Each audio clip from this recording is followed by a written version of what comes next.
ನಾನು ಬೆಂಗಳೂರಿಂದ ವೆಕೆಂಟ್ ಮಾಡ್ತಾ ಇದ್ದೀನಿ. ಸುಮ್ಮನೆ ಹೋಗ್ತಾ ಇದ್ದೆ, ಹಾಗೆ ಅರ್ಧ ಗಂಟೆಯಿಂದ ಕಾಯಿಸಿ ಫೈನಲಿ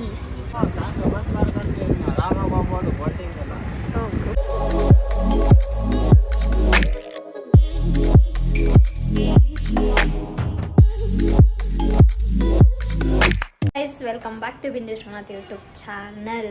ಸೊ ನಾನು ಇವಾಗ ನೈಟಿಂದ ಈ ವಿಡಿಯೋನ ಸ್ಟಾರ್ಟ್ ಮಾಡ್ತಾ ಇದ್ದೀನಿ. ಬಿಕಾಸ್ ಇದೊಂದು ನನಗೆ ಮೆಮೊರಬಲ್ ಬೆಸ್ಟ್ ಮೆಮೊರಿ ಆಗ್ಬೋದು ಮುಂದೆ ಅಂದ್ಕೊತೀನಿ. ಸೊ ಏನು ಅಂತ ಅಂದರೆ, ನಾನು ಬೆಂಗಳೂರಿಂದ ವೆಕೆಂಟ್ ಮಾಡ್ತಾ ಇದ್ದೀನಿ. ಸುಮ್ಮನೆ ಹೋಗ್ತಾ ಇದ್ದೆ, ಹಾಗೆ ರ್ಯಾಂಡಮಾಗಿ ನನ್ನ ಲಾಸ್ಟ್ ಡೇ ಇನ್ ಬ್ಯಾಂಗ್ಳೂರ್ ಯಾವ ಥರ ಇರುತ್ತೆ ಮಾಡೋಣ ಅಂದ್ಕೊಂಡು ಮಾಡ್ತಾಯಿದ್ದೀನಿ. ಸೊ ತೋರಿಸ್ತೀನಿ ರೀ. ಎಲ್ಲ ಪ್ಯಾಕ್ ಮಾಡಿದ್ದೀನಿ. ಮಾರ್ನಿಂಗ್ ಟ್ರೈನಿಗೆ ಹೋಗೋಣ ಅಂದ್ಕೊಂಡಿದ್ದೀನಿ. ಇನ್ನಿಲ್ಲ ಒಂದು ಬ್ಯಾಗ್ ಇದೆ ಅಷ್ಟೇ, ಇನ್ನೇನಿಲ್ಲ. ಜಸ್ಟ್ ಊಟದ ಪ್ಲೇಟ್ ಒಂದು ಮಾಡ್ಕೋಬೇಕು. ಅದಾದರೆ let's bye Bengaluru. I think ಬರೋಕ್ಕೂ ಮುಂಚೆ ಬ್ಯಾಂಗ್ಳೂರಿಗೆ ಬರೋಕ್ಕಷ್ಟು ಇಷ್ಟ ಇರಲಿಲ್ಲ, ಬಟ್ ಇವಾಗ ಬಂದಿದ್ದೀನಿ. I hope better. ತುಂಬ ಮೆಮೊರೀಸ್ ಇದೆ, ಚೆನ್ನಾಗಿತ್ತು. ಇರೋಷ್ಟು ದಿವಸ ಖುಷಿಯಾಗಿದ್ದೆ, ಈಗ ಖುಷಿಯಾಗಿ ಹೋಗ್ತಾ ಇದ್ದೀನಿ. ಏನೇ ಆದ್ರೂ ಚೆನ್ನಾಗಿರುತ್ತೆ ಅಲ್ಲ. ಏನು ಹೇಳೋದು ಅಷ್ಟೇ. ನೆಕ್ಸ್ಟು ಇವಾಗ ಒಂದು ಸ್ವಲ್ಪ ಊಟ ಮಾಡ್ಕೊಂಬಂದು ಊಟ ಮಾಡಿಬಿಟ್ಟು ರೆಸ್ಟ್ ಮಾಡ್ತೀನಿ. ರೆಸ್ಟ್ ಮಾಡಿ ಮಲ್ಕೋತೀನಿ. ಮಲ್ಕೊಬಿಟ್ಟು ವಾಯ್ಸ್ ಒಂದು ಸ್ವಲ್ಪ ಇದಾಗಿದೆ, ಸಾರಿ. ಬೆಳಗ್ಗೆ ಎದ್ದು ಕ್ಯಾಬ್ ಬುಕ್ ಮಾಡ್ಕೊಂಡು ಹೋಗೋಣ ಅಂದ್ಕೊಂಡಿದ್ದೀನಿ. ನನ್ನ ತಮ್ಮನೇ ಬರ್ತಾ ಇದ್ದಾನೆ ಜೊತೆಗೆ. ಟ್ರೈನಲ್ಲೇ ಹೋಗ್ತಾಯಿದ್ದೀವಿ. ಮನೇಲಿ ಬರ್ತೀನಿ ಅಂದರು. ಸುಮ್ಮನೆ ಯಾಕೆ ನನಗೆ ಕರೆಸೋದು ಅಂತ ಅಷ್ಟು ಇಷ್ಟ ಆಗಲಿಲ್ಲ. ಸೊ ಹಾಗಾಗಿ ಓಕೆ ಅಂದ್ಬಿಟ್ಟು ನಾನೇ ಹೋಗ್ತಾಯಿದ್ದೀನಿ. ಅಂದರೆ ನನ್ನ ತಮ್ಮನೂ ಊರೇ ಹೋಗ್ತಾಯಿದ್ದ, ಹಾಗಾಗಿ ಸರಿ ಓಕೆ ಒಟ್ಟಿಗೆ ಹೋಗ್ಬೋದಲ್ಲ. ಲಗೇಜ್ ಇನ್ನೇನು ಒಂದು ಸ್ವಲ್ಪ ಇಷ್ಟ ಇರೋದು, ಇದಿಷ್ಟು ಇದು ಬೆಡ್ಶೀಟ್ ಇಲ್ಲೇ ನನ್ನ ತಮ್ಮನ ಪಿ ಜಿಗೆ ಕೊಡ್ತೀನಿ. ಇನ್ನು ಅವ್ರು ಬರಬೇಕಾದ್ರೆ ಯಾವಾಗಲಾರ ತೊಗೊಬರ್ತಾರೆ, ಇಲ್ಲ ಅಂದರೆ ಯೂಸ್ ಆಗುತ್ತೆ. ಸುಮ್ಮನೆ ಆಗಿಬಿಟ್ಟು ಹೋಗೋದು ವೇಸ್ಟ್ ಚೆನ್ನಾಗಿರೋ ಬೆಡ್ಶೀಟು. ಆಮೇಲೆ ಅಷ್ಟೇ. ನೆಕ್ಸ್ಟ್ ಮಾರ್ನಿಂಗ್ ಹೋಗಬೇಕಾದ್ರೆ ಇನ್ನು ವೀಡಿಯೋನ ಕಂಟಿನ್ಯೂ ಮಾಡ್ತೀನಿ. Bye, see you on morning. Guys ಹೋಗ್ತಾ ಇದ್ದೀನಿ. ಓಕೆ ಬನ್ನಿ. ಟ್ರೈನಲ್ಲಿ ಯಾವುದೇ ಥರ ಜರ್ನಿ ಇರುತ್ತೆ, ಲಗೇಜ್ ಜಾಸ್ತಿ ಇದೆ. ನೋಡೋಣ ಹೆಂಗೆ ಹೋಗ್ತೀನಿ ಅಂತ. ಇಲ್ಲಿಂದ ಹೋದ್ಮೇಲೆ ಬೇರೆ ಪ್ಲ್ಯಾನ್ಸ್ ಇದೆ, ಯಾವ ಥರ ಅಂತ ನೋಡೋಣ.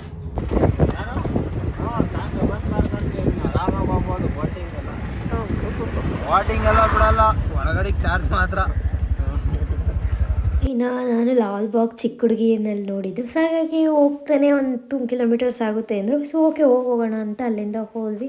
ನಾನು ನೋಡ್ಕೊಂಡು ಫೋಟೋಸ್ ಎಲ್ಲ ತೊಗೊಂಡು ಅಲ್ಲಿಂದ ಹೊರಟು ಟಿಫನ್ ಮಾಡಿಕೊಂಡು ರೈಲ್ವೆ ಸ್ಟೇಷನ್ಗೆ ಹೋದ್ವಿ. 3 ಜನ. ಮಾರ್ನಿಂಗ್ ಆಲ್ರೆಡಿ ಅವರು ನಮ್ಮ ರೂಮ್ ಹತ್ರ ಒಂದು 6:30 ಹಾಗೆ ಬಂದುಬಿಟ್ಟಿದ್ರು. ಸೊ ಅಲ್ಲಿಂದ ಟ್ರೈನ್ ಹತ್ಕೊಂಡು ನಾವು ಬಂದ್ವಿ. ಟಿಪ್ಟೂರಿಗೆ ಬಂದಾಗ ಆಲ್ರೆಡಿ ಒಂದು ಮಿನಿಮಮ್ 10:40 ಆಗಿತ್ತು. ಚೇತೋ, ಹಾಯ್ ಚೇತೋ.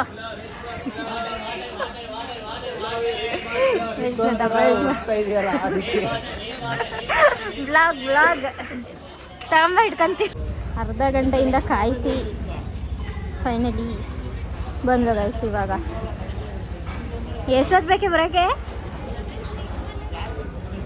ಇವಾಗ ಟಿಪ್ಟೂರಲ್ಲಿ ಸಿಗ್ನಲ್ ಬರಲ್ಲ. ಇನ್ನು ಇಲ್ಲಿ ಗಾಡಿ ಬಿಟ್ಟೋಗಿದ್ದಾನೆ. ಸೊ ಹೋಗ್ತಾ ಇದ್ದೀವಿ, ಬನ್ನಿ. ನೆಕ್ಸ್ಟ್ ಯಾವ ಥರ ಇರುತ್ತೆ ಅಂತ ತೋರಿಸ್ತೀವಿ. ಅಷ್ಟೆಲ್ಲ ಲಗೇಜ್ ಇದೆ ಗೈಸ್, ತೊಗೊಂಡೋಗಿ. ನಮ್ಮ ಅಕ್ಕ ಹೋಗ್ತಾ ಇದ್ದಾಳೆ. 2 ಗಾಡಿ ಇತ್ತಲ್ಲ, ಎಲ್ಲ ಒಂದು ಸ್ವಲ್ಪ ಇಟ್ಕೊಂಡು ಇಲ್ಲೇ ನಮ್ಮ ಅಕ್ಕನ ರಿಲೇಷನ್ಸ್ ಇದ್ದಾರೆ, ಅವ್ರ ಮನೆಗೆ ಇಟ್ಬಿಟ್ಟು ಹೋಗೋಣ ಅಂದ್ಕೊಂಡಿದ್ದೀವಿ. ಒಂದು ಸ್ವಲ್ಪ ಏನೇನೋ ಶಾಪಿಂಗ್ ಮಾಡಬೇಕು. ಶಾಪಿಂಗ್ ಮಾಡಿಕೊಂಡು ಹೋಗೋಣ, ಬನ್ನಿ ತೋರಿಸ್ತೀವಿ. ಹಾಂ, ನನಗೆ ಶಾಪಿಂಗ್ ಮಾಡೋಕೆ ಹೋಗ್ತಿರೋದು. ಕಾನ್ವೆಕೇಶನ್ ಶಾಪಿಂಗ್ ಇದು. ಕಾನ್ವೆಕೇಶನ್ಗೆ 5,000 ಕಟ್ಟೋದಲ್ದಲ್ಲೇ ಅವ್ರು ಹೇಳಿರೋ ಡ್ರೆಸ್ ಕೋಡಿಂಗಿಗೆ ಬೇರೆ ಖರ್ಚು ಮಾಡಬೇಕು 4-5,000ನ. ಸೊ ಈಗ ಹೋಗ್ತಾ ಇದ್ದೀವಿ. ಚೇತನೇನು ಸಂಜೆವರೆಗೂ ಇರೋ ನಮ್ಮ ಜೊತೆ. ಖತಮ್, ಬಾಯ್ ಬಾಯ್, ಟಾಟಾ, ಗುಡ್ ಬಾಯ್, ಗಯಾ. ಅಡಿ ಗೈಸ್, ನೀರು ಅಂದ್ರೆ ಇರ್ತಾ ಇಲ್ಲ. ಸೊ ಇವನ್ನೆಲ್ಲ ಅಲ್ಲಿ ಬಿಟ್ಕೊಟ್ಬಿಟ್ಟು ಹೋಗ್ತಾನೆ. ನಮ್ಮ ಏಮೋ ಬಂದ್ಬಿಟ್ಟು ಗಾಡಿ ನಿಲ್ಲಿಸಿ ಅವ್ನು ಕಾಲೇಜ್ಗೆ ಹೋಗಿದ್ದ. ಸೊ ಇವಾಗ ಇವನು ಮತ್ತೆ ಅವನಿಗೆ ಗಾಡಿ ವಾಪಸ್ಸು ಅವನು ಅವ್ನ ಫ್ರೆಂಡ್ಸ್ ಜೊತೆ ಬರ್ತಾನೆ. ಸೊ ಇವಾಗ ಅವ್ರ ಮನೆಗೆ ಹೋಗ್ಬಿಟ್ಟು ನಮ್ಮ ಅಕ್ಕ ಏನೋ ಸ್ಕೂಟಿ ಬಿಡಬೇಕಂತೆ ಏನೋ ಸರ್ವೀಸಿಗೆ.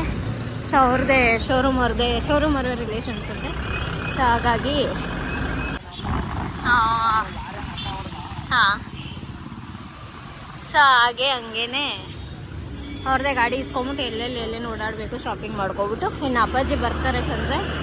ಸೊ ಅಲ್ಲಿ ಕಾರಿಗೆಲ್ಲ ಲಗೇಜ್ ಹಾಕೊಂಡು ನಾನು ಊರಿಗೆ ಹೋಗ್ತೀನಿ, ಅಕ್ಕ ಅವ್ರ ಮನೆಗೆ ಹೋಗ್ತಾಳೆ. ಈಗ ಬನ್ನಿ. ಸೊ ಈ ಶಾಪ್ ಓಸ್ವಾಲಿಗೆ ಬರೋಕ್ಕೂ ಮುಂಚೆ ಕರಣ್ ಟೆಕ್ಸ್ಟೈಲ್ಸ್ಗೆ ಹೋಗಿದ್ವಿ. ಅಲ್ಲಿ ನನಗೆ ಅಷ್ಟು ಇಷ್ಟ ಆಗಲಿಲ್ಲ, ಒಂದೇ ಅದು ಇಷ್ಟ ಆಗಿತ್ತು, ಅಲ್ಲೇ ಬಿಟ್ಟು ಬಂದ್ವಿ. ತೆಗೆಸ್ಬಿಟ್ಟು ಅಂದರೆ ಎತ್ತಿಟ್ಟಿರಿ ಅಂತ ಓಸ್ವಾಲಿಗೆ ಬಂದ್ವಿ. ಬಟ್ ಓಕೆ ಇಲ್ಲ, ಒಂದು ಸ್ವಲ್ಪ ತೆಗ್ಸಿದ್ಮೇಲೆ ಓಕೆ ಅನ್ನಿಸ್ತು, ಅದು ಚೆನ್ನಾಗಿತ್ತು ತೊಗೊಂಡ್ವಿ. ಬಟ್ ಅವ್ರು ನಮಗೆ ಕೊಟ್ಟಿದ್ದು ಅಂದರೆ ವೈಟ್ ಥೀಮಲ್ಲಿ ಕೊಟ್ಟಿದ್ರು. ಸೊ ತುಂಬ ಕಷ್ಟ ಆಯಿತು, ಬಟ್ ಬೇರೆ ಕಲರ್ ಇರಬಾರ್ದು ಆ ಥರ. ಸೊ ಓಕೆ ಅಂತಂದಮೇಲೆ ಹೆಂಗೋ ಫೈನಲಿ ಓಸ್ವಾಲಲ್ಲಿ ಸಿಕ್ತು, ಅಲ್ಲಿ ಶಾಪ್ ಮಾಡ್ಕೊಂಡ್ವಿ. ಇನ್ನು ಮೇಲ್ಗಡೆ ಡ್ರೆಸ್ ಸೆಕ್ಷನಿಗೆ ಬಂದ್ವಿ. ಡ್ರೆಸ್ಗಳು ತೊಗೊಳೋಣ ಒಂದು ಸ್ವಲ್ಪ ಟಾಪ್ಸ್ ಎಲ್ಲ ಅಂತ ತಗ್ಸಿ ತೊಗೊಂಡ್ವಿ. ನಂದು ಒಂದು 2-3 ಜೊತೆ ಫೈನಲ್ ಮಾಡಿಕೊಂಡೆ. ಇನ್ನು ನಮ್ಮ ಅಕ್ಕ ಒಂದು 6-7 ಜೊತೆ, ಒಂದು 5-6 ಜೊತೆ ತೊಗೊಂಡ್ಳು. ಬಟ್ ಅವಳು ಇನ್ನೂ ಸೆಲೆಕ್ಷನ್ ಮಾಡ್ತಾನೆ ಇದ್ದಾಳೆ. ನಾನೊಂದೆರಡು ಎತ್ತಿಬಿಟ್ಟು ಸಾಕಪ್ಪ ನನಗೆ ಅಂತ ನಾನು ಹಾಗೆ ಸುಮ್ಮನಾದೆ. ಸೊ ಅಷ್ಟೆಲ್ಲ ಮುಗಿಸ್ಕೊಂಡ್ವಿ. ಮತ್ತೆ ಅವಳಿಗೆ ಇನ್ನೊಂದು ಯಾವುದೋ ಡ್ರೆಸ್ ಇಷ್ಟ ಆಯಿತು ಅಂತ ಟ್ರಯಲ್ ಮಾಡೋಕೆ ಹೋದ್ಲು. ಸೊ ಏನೋ ಭರ್ಜರಿ ಶಾಪಿಂಗ್ ಮಾಡ್ತಾಯಿದ್ಲು. ಎಲ್ಲ ತೆಗೆಸ್ಕೊಂಡು ಅಲ್ಲಿಂದ ಓಕೆ ಇನ್ನೇನು ಮಾಡೋದು ಅಂತ ಯೋಚನೆ ಮಾಡಿಕೊಂಡು ಇನ್ನು ಫಸ್ಟು ಬ್ಲೌಸ್ ಹಾಕ್ಬಿಡೋಣ ಅಂದ್ಬಿಟ್ಟು ಅಲ್ಲಿಂದ ಬ್ಲೌಸ್ ಅಂದರೆ ಶಾಪಿಂಗ್ ಎಲ್ಲ ಮಾಡಿಕೊಂಡು ಪೇ ಮಾಡಿ ಆಯಿತು ಗೈಸ್. ಅಂದ್ಕೊಂಡಿದ್ದೆ ಒಂದು ಬಜೆಟ್ಗೆ, ಬಿಲ್ ಆಗಿದ್ದೆ ಒಂದು ಬಜೆಟ್. ಹಾಗೆ ಅಲ್ಲೊಂದು ಥಾಟ್ ಬರೆದಿದ್ರು ಬಟ್ಟೆ ಶಾಪಲ್ಲಿ, ನನಗೇನೋ ಒಂಥರ ಇಷ್ಟ ಆಯಿತು. ಸೊ ಹಾಗಾಗಿ ಅದೊಂದು ಕ್ಲಿಪ್ ತೊಗೊಂಡೆ. ಇನ್ನು ಬಿಲ್ಲೆಲ್ಲ ಪೇ ಮಾಡಿ ಮೇಲ್ಗಡೆ ಪೇ ಮಾಡ್ಕೊಂಬಂದಿದ್ವಿ ಡ್ರೆಸ್ ಸೆಕ್ಷನ್, ಇನ್ನು ಕೆಳಗಡೆ ಸ್ಯಾರಿ ಸೆಕ್ಷನ್ದು ಪೇ ಮಾಡಿ ಅಲ್ಲಿಂದ ಹೊರಟ್ವಿ ಬ್ಲೌಸ್ ಎಲ್ಲ ಹಾಕೊಂಡು ಬಂದ್ಬಿಟ್ಟು. ಇವಾಗ ಟ್ರೆಂಡ್ಸಿಗೆ ಹೋಗ್ತಾ ಇದ್ದೀವಿ ನೋಡೋಣ ಅಂತ. ಟಿಪ್ ಟು ಟ್ರೆಂಡ್ಸಿಗೆ ಯಾವತ್ತೂ ಹೋಗಿರಲಿಲ್ಲ, ಸೊ ಹಾಗಾಗಿ ಹೋಗ್ತಾ ಇದ್ದೀವಿ. ಬನ್ನಿ ಯಾವ ಥರ ಇದೆ ಅಂತ ತೋರಿಸೋಣ. ಇನ್ನು ಟ್ರೆಂಡ್ಸಲ್ಲೆಲ್ಲ ಒಂದು ಸ್ವಲ್ಪ ಶಾಪಿಂಗ್ ಮುಗಿಸ್ಕೊಂಡು ಅಲ್ಲೇ ಕಲ್ಪತ್ತಿರೋ ಗ್ರ್ಯಾಂಡ್ ಇತ್ತು ಹೋಟೆಲು. ಸೊ ಅಲ್ಲೇ ಹೋಗಿ ಊಟ ಮಾಡ್ಕೊಂಡು ಅಂತ ದೋಸೆ ಎಲ್ಲ ತೊಗೊಂತೀನಿ. ಎಲ್ಲ ಶಾಪಿಂಗ್ ಎಲ್ಲ ಮುಗಿಸ್ಕೊಂಡು ಮನೆಗೆ ಹೋಗ್ತಾ ಇದ್ವಿ.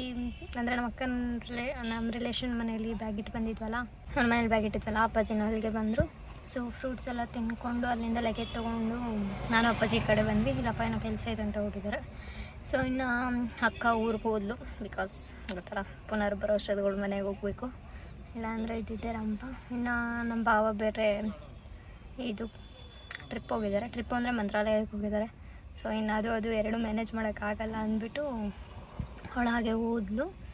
ಇನ್ನು ಅವನು ಕರ್ಕೊಂಬರೋಕ್ಕೇನು ಅಂದರೆ ಊರಿಗೆ ಅವನಿಗೆ ಆನ್ಯುವಲ್ ಡೇ ಇದೆಯಲ್ಲ, ಈ ಟೈಮಲ್ಲಿ ಆನ್ಯುವಲ್ ಡೇ ನಡೆಯುತ್ತಲ್ವ ಎಲ್ಲ ಸ್ಕೂಲಲ್ಲೂ. ಸೊ ಹಾಗಾಗಿ ಅವನಿಗೆ ಆನ್ಯುವಲ್ ಡೇ ಇದೆ, ಡ್ಯಾನ್ಸ್ ಪ್ರಾಕ್ಟೀಸ್ ಎಲ್ಲ ಇದೆ, ಸುಮ್ಮನೆ ಆಗ ರಜೆ ಹಾಕ್ಸೋದು ಬೇಡ ಅಂದ್ಬಿಟ್ಟು ಹಾಗೆ ಹೋದ್ಲು. ಇನ್ನು ನೋಡೋಣ ಶನಿವಾರ ಏನೋ ಪೇರೆಂಟ್ಸ್ ಜೊತೆ ಗೇಮ್ಸ್ ಎಲ್ಲ ಇದೆಯಾ ಅಂತ, ಆದರೆ ಹೋಗುವ ಸಿಚುವೇಶನ್ ಹೆಂಗೆ ಬರುತ್ತೆ ಅನ್ನೋದು ಗೊತ್ತಿಲ್ಲ ಅಲ್ವಾ ಗೈಸ್, ಯಾವ ಟೈಮಲ್ಲಿ ಏನು ಅಂತ. ಅದಕ್ಕೆ ಸೊ ಏನು ಪ್ರೀ ಪ್ಲ್ಯಾನ್ ಇರೋಲ್ಲ, ಹೆಂಗಾಗುತ್ತೆ ಆ ಥರ ಮಾಡಿಕೊಂಡು ಹೋಗೋಣ. ಇನ್ನು ಶಾಪಿಂಗ್ ಎಲ್ಲ ಮುಗಿಸ್ಕೊಂಡು ಅಷ್ಟೆಲ್ಲ ತೊಗೊಂಡು ನಾವು ಹೊರಟ್ವಲ್ಲ. ಸೊ ಇನ್ನೊಬ್ಬ ಕೆಲಸ ಇದೆ ಅಂತ ಅದು ಇದು ಮುಗಿಸ್ಕೊಂಬರ್ತೀನಿ ಕೆಲಸ ಅಂತ ಹೋದ್ರು. ಇನ್ನು ಕಾರಲ್ಲಿ ನಾನೇ ಸುಮ್ಮನೆ ಕೂತಿದ್ದೆ, ಹಾಗೆ ಸುಮ್ಮನೆ ಒಂದು ಸ್ವಲ್ಪ ವೀಡಿಯೋ ಮಾಡಿದೆ. ಬಟ್ ಏನಂತ ಅಂದರೆ ನನಗನ್ಸಿದ್ದು ನಮ್ಗೆ ಅನ್ನಿಸ್ದಂಗೆ ನಾವು ಮಾಡಬೇಕು, ಇನ್ನು ಯಾರೋ ಏನೋ ಹೇಳ್ತಾರೆ ಅಂತ ಮಾಡೋಕೆ ಹೋಗ್ಬಾರ್ದು. ನಮಗೆ ನಮ್ಮ ಅಪ್ಪ ಅಮ್ಮ ನನ್ನ ಫ್ಯಾಮಿಲಿಗೆ ಇಷ್ಟ ಆದರೆ ಸಾಕು ಅನ್ನೋ ರೀತಿಯಲ್ಲಿ ಬದುಕಬೇಕು ಅಂತ ನನ್ನ ಡಿಸಿಷನ್ ಇದ್ದಿದ್ದು. ಸೊ ಹಾಗಾಗಿ ಓಕೆ ಯಾರೇನೇ ಅಂದ್ಕೊಂಡ್ರೆ ನನಗೇನು ಅಂತ ನಂಗೆ ಅನ್ನಿಸ್ದಂಗೆ ನಾನು ಮಾಡ್ತಾಯಿದ್ದೀನಿ. ಇದಿಷ್ಟೆಲ್ಲ ಆದಮೇಲೆ ಅಲ್ಲಿಂದ ಇನ್ನು ಮತ್ತೆ ಅಪ್ಪ ಒಂದು 2-3 ಕಡೆ ಒಂದು ಸ್ವಲ್ಪ ಕೆಲಸ ಇತ್ತು, ಎಲ್ಲ ಮುಗಿಸ್ಕೊಂಡು ಬಂದರು. ಇನ್ನು ಬಂದಮೇಲೆ ಮತ್ತೆ ಹೊರಟ್ವಿ ನಾವು. ಅಲ್ಲಿಂದ ಹೊರಟ ಮೇಲೆ ಇನ್ನು ಮತ್ತೆ ಅಂದರೆ ನಾನು ಅಲ್ಲೆಲ್ಲೂ ಇನ್ನು ವೀಡಿಯೋ ಮಾಡಲಿಲ್ಲ, ಹಂಗೆ ಒಂದು ಸ್ವಲ್ಪ ಮಾತಾಡ್ಕೊಂಡು ಹೊರಟ್ವಿ. ಅಲ್ಲಿಂದ ಹೋದ್ಮೇಲೆ ನಾವು ಬರ್ತಾನೆ ಅಂದವೆಲ್ಲಿ ತೋಟ ಇರೋದು ನಮ್ಮೂರ ಹತ್ರ. ಸೊ ಹಾಗಾಗಿ ಅಮ್ಮ ಅಲ್ಲೇ ಇದ್ದೀನಿ ಅಂದ್ಬಿಟ್ಟು ಹೇಳಿದ್ರು. ಅಲ್ಲೇ ಗಾಡಿ ಲಾಕ್ ಮಾಡಿರಲಿಲ್ಲ, ಹಾಗೆ ಕೀ ಎತ್ಕೊಂಡ್ವಿ. ನಪ್ಪ ಇರೋ ಬುಡ ಎಷ್ಟು ಅಂದರೆ ತೋಟದಲ್ಲಿ ಅಡಿಕೆ ಗಿಡಕ್ಕೆ ಒಂದು ಸ್ವಲ್ಪ ಕೆಲಸ ಮಾಡೋಕೆ ಬಂದಿದ್ರು, ಎಷ್ಟು ಮಾಡಿದಾರೆ ಹೋಗೋಣ ಹೋಗ್ಬರೋಣ ಅಂತ ಅಂದರು. ಸರಿ ಅಂತ ನಾನು ಹೋದೆ ನಮ್ಮ ಅಪ್ಪನಿಂದೆ.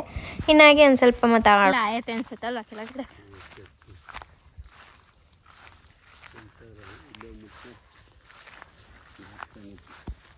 ಇನ್ನು ನಾವೇನು ತೋಟದೊಳಗಡೆ ಹೋಗಲಿಲ್ಲ. ತೋಟದೊಳಗಡೆ ಹೋದರೆ ಇನ್ನು ಮೇಲ್ಗಡೆ ಇನ್ನೂ ತುಂಬ ದೂರ ಹೋಗಬೇಕು. ಹಾಗಾಗಿ ಹಂಗೆ ರಿಟರ್ನ್ ಮನೆಗೆ ಬಂದ್ವಿ. Good morning. ನೆಕ್ಸ್ಟ್ ಡೇ ಮಾರ್ನಿಂಗಿಂದ ಬ್ಲಾಗ್ನ ಮತ್ತೆ ಕಂಟಿನ್ಯೂ ಮಾಡ್ತಾ ಇದ್ದೀನಿ. ಸೊ ಇನ್ನು ಬಂದು ಮತ್ತೆ ವಿಡಿಯೋ ಕಂಟಿನ್ಯೂ ಮಾಡೋಕ್ಕಾಗಲಿಲ್ಲ, ಯಾಕೆಂದರೆ ನಾನು ನಿನ್ನೆ ಮಾರ್ನಿಂಗು ಬೇಗ ಇದ್ದಿದೆ, ಇನ್ನೊಂದು ತಮ್ಮದಿರನ್ನ ಎಬ್ಬಿಸ್ಬೇಕಿತ್ತು. ಸೊ ಅವರೇ ವೆಹಿಕಲ್ ತೊಗೊಂಬಂದು ಶಿಫ್ಟ್ ಮಾಡಿಕೊಡ್ತೀನಿ ಅಂದರೆ ಡ್ರಾಪ್ ಮಾಡಿಕೊಡ್ತೀನಿ ಅಂದಿದ್ರು. ಸೊ ಹಾಗಾಗಿ ಅವ್ರಿಗೆ 4 ಗಂಟೆಗೆ ಎಬ್ಬಿಸ್ತಾ ಇನ್ನು ನಾನು ಆದರೂ ನೈಟ್ ಮಲಗಿದ್ದು ತುಂಬ ಲೇಟು. ಯಾಕಂದ್ರೆ ಇದೇನೇ ಬರ್ತಿರ್ಲಿಲ್ಲ, 1-2 o'clock ಆಗಿತ್ತು. ಮತ್ತು 4:30 ಕಾಲ್ ಮಾಡೋಕ್ಕೆಲ್ಲ ಎದ್ನಲ್ಲ. ಸೊ ಹಾಗಾಗಿ ನಿದ್ದೆ ಮಾಡಿಲ್ಲ. ಇನ್ನೆನ್ನೆ ಬಂದು ಬೇಗ ಊಟ ಮಾಡಿಕೊಂಡು ಮಲ್ಕೋಬಿಟ್ಟೆ ನಾನು. ಅಂದರೆ ಫುಲ್ ನೆನ್ನೆ ಎಲ್ಲ ಸುತ್ತಾಡಿದ್ವಲ್ಲ ಶಾಪಿಂಗು ಅದು ಇದು ಅಂತ ಸ್ವಲ್ಪ ಸ್ಟ್ರೈನ್ ಆಗಿತ್ತು, ಬಂದು ಮಲ್ಕೊಂಡೆ. ಇನ್ನು ಬೆಳಗ್ಗೆ ಎದ್ದಾಗಲೂ ಆ್ಯಕ್ಚುಲಿ ಇವತ್ತಲ್ಲ 9 ಗಂಟೆ. ನಾನು ಏನು ಅಂದ್ಕೊಂಡೆ ಅಂತಂದರೆ ಇನ್ನು ಮನೆಗೆ ಹೋದರೆ 6:30 7 ಗಂಟೆಗೆ ಎದ್ದಾಳಬೇಕು ಅಂದ್ಕೊಂಡೆ. ಬಟ್ ಯಾವಾಗ ಬಂದರೂ ಯಾವಾಗ ಮನೇಲಿದ್ರು ಎದ್ದಾಳೋದ್ರೆ 8:30 9 ಗಂಟೆನೇ ಆಗುತ್ತೆ.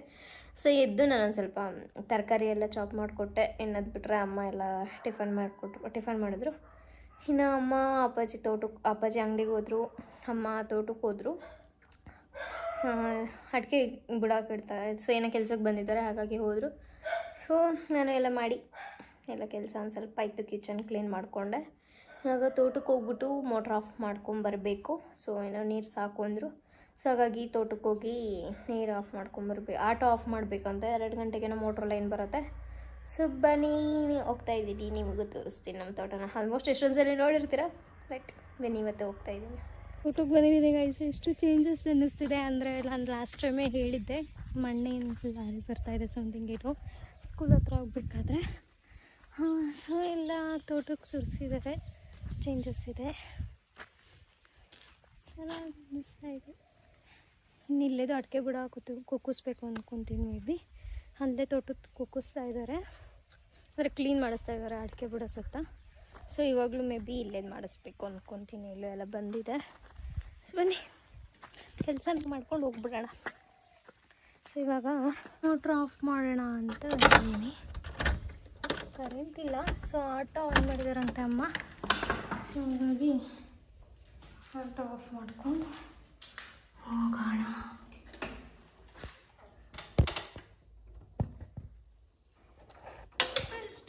ನಮ್ಮ ಕೆಲಸ ಆಟೋ ಆಫ್ ಮಾಡ್ಕೊಂಡು ಮನೆಗೆ ಹೋಗೋದು. ಮನೆಗೆ ಹೋಗಿ ನೆಕ್ಸ್ಟು ಕೆಲಸ. ಇನ್ನು ನನಗಿರೋದು ತಂದಿರೋ ಬಟ್ಟೆಗಳನ್ನೆಲ್ಲ ಜೋಡಿಸ್ಕೋಬೇಕು.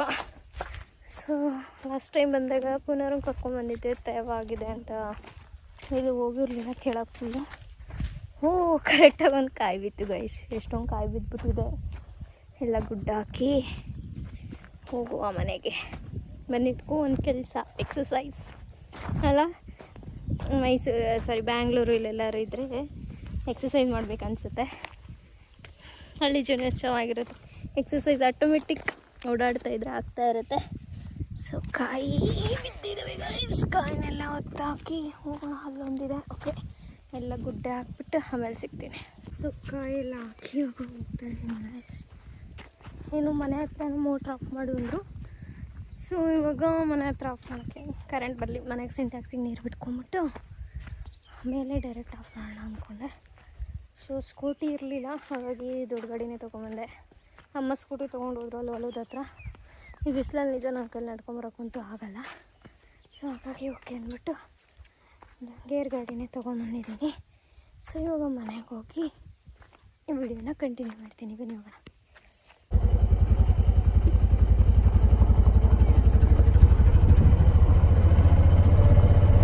ಇವಾಗಷ್ಟೇ ಮನೆಗೆ ಬಂದಾಗಿಸಿ. ಸೊ ಈ ವಿಡಿಯೋ ನಿಮ್ಮೆಲ್ಲರಿಗೂ ಇಷ್ಟ ಆಗುತ್ತೆ ಅಂದ್ಕೊಳ್ತೀನಿ. ಸೊ ಈ ವಿಡಿಯೋನ ಇಲ್ಲಿಗೆ ಎಂಡ್ ಮಾಡ್ತಾಯಿದ್ದೀನಿ. ಈ ವಿಡಿಯೋ ಇಷ್ಟ ಆಗಿದ್ರೆ ಲೈಕ್ ಮಾಡಿ, ಶೇರ್ ಮಾಡಿ, ಕಮೆಂಟ್ ಮಾಡಿ. ಹಾಗೆ ಇನ್ನೂ ಯಾರು ನನ್ನ ಚಾನಲ್ನ ಸಬ್ಸ್ಕ್ರೈಬ್ ಮಾಡಿಲ್ಲ, ಪ್ಲೀಸ್ ಸಬ್ಸ್ಕ್ರೈಬ್ ಟು ಬಿಂದು ವಿಶ್ವನಾಥ್ ಯೂಟ್ಯೂಬ್ ಚಾನಲ್. ನೆಕ್ಸ್ಟು ಹೊಸ ವೀಡಿಯೋದೊಂದಿಗೆ ನಿಮಗೆ ಸಿಗ್ತೀನಿ. ಬಾಯ್.